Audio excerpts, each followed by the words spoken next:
নমস্কার বন্ধুরা, সোনালী স্বপ্ন চ্যানেলের পক্ষ থেকে আমি সুপর্ণা আমার সকল বন্ধুদের স্বাগত জানাচ্ছি।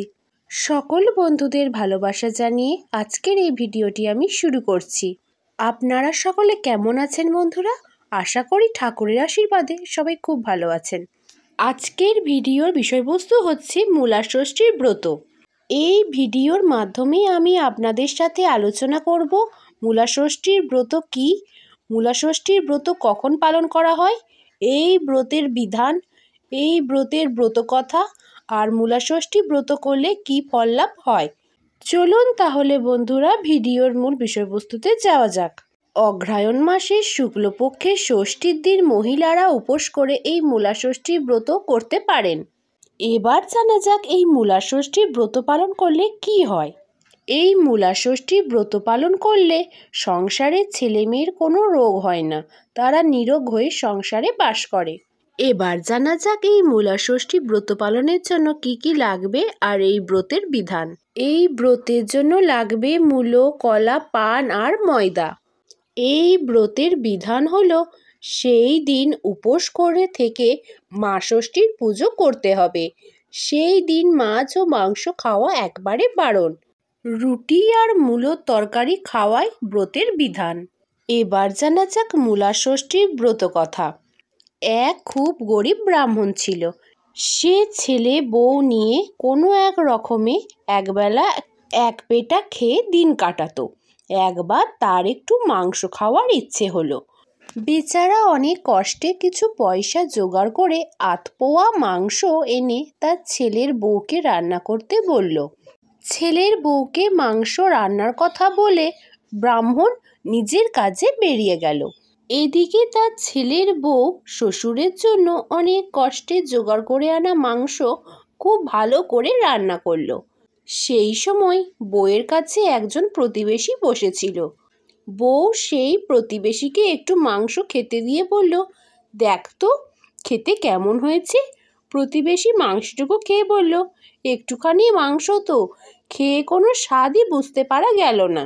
বউ তখন তাকে আরও একটু মাংস দিল, কিন্তু প্রতিবেশী সেবারও এসে একই কথা বলল। বউ তখন তাকে আরও একটু মাংস চাখতে দিয়ে দেখল, এমনি করে সব মাংসই ফুরিয়ে গেছে। এদিকে শ্বশুর শীঘ্রই স্নান করে খেতে আসবেন, তখন সে কি করবে সেই কথা ভেবে বউ অস্থির হয়ে উঠল। শেষে কোনো রকমে রক্ষে পাওয়ার জন্য প্রতিবেশীকে বলল, এই নাও 8 আনা পয়সা, যত শিগগিরই পারো আমাকে আধপোয়া মাংস এনে দাও, আমি তাড়াতাড়ি রেঁধে রাখি, আমার শ্বশুর হয়তো এক্ষুনি এসে পড়বেন। প্রতিবেশী পয়সা নিয়ে মাংস আনবার জন্য বেরুলো। সে একটু দূরে গিয়েই দেখল যে একটা বাছুর মরে পড়ে আছে। সে সঙ্গে সঙ্গে পয়সাগুলো নিজের আঁচলে বেঁধে নিয়ে সেই বাছুরের দেহ থেকে আধপোয়া মাংস কেটে এনে বউকে দিল। কিন্তু অনেকটা সময় কেটে গেলেও মাংস একটুও সিদ্ধ হলো না। বউয়ের তখন ভয়ানক ভয় হলো। সে শুনতে পেল যে শ্বশুর ভাত খেতে আসছেন। সে আর সহ্য করতে পারল না, ভয়ে ভাবনায় অজ্ঞান হয়ে গেল।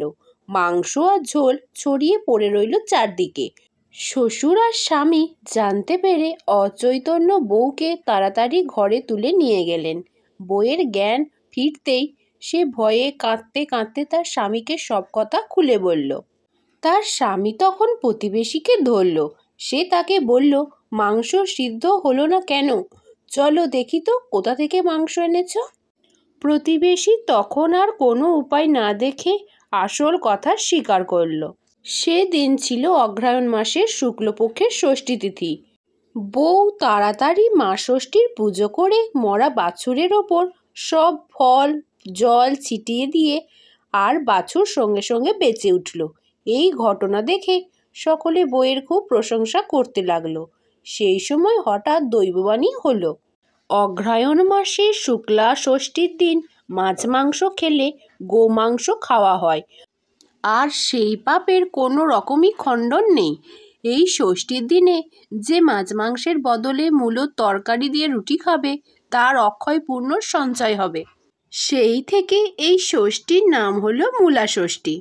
তো বন্ধুরা, আজকে আমি আপনাদের সাথে আলোচনা করলাম মূলা ষষ্ঠী কী, মূলা ষষ্ঠী কেন পালন করা হয়, মূলা ষষ্ঠী ব্রত কথা আর মূলা ষষ্ঠী পালন করলে কি হয়। আজকের এই ভিডিওটি আপনাদের কেমন লাগলো প্লিজ কমেন্টে জানাবেন। ভিডিওটি যদি আপনাদের ভালো লেগে থাকে তাহলে ভিডিওটিতে একটি লাইক করে দেবেন, শেয়ার করে দেবেন। আর আমি মূলত পূজার্চনা, আধ্যাত্মিক, ভক্তিমূলক কাহিনী, পৌরাণিক কাহিনী ও নানান অজানা তথ্য সংক্রান্ত ভিডিও দিয়ে থাকি।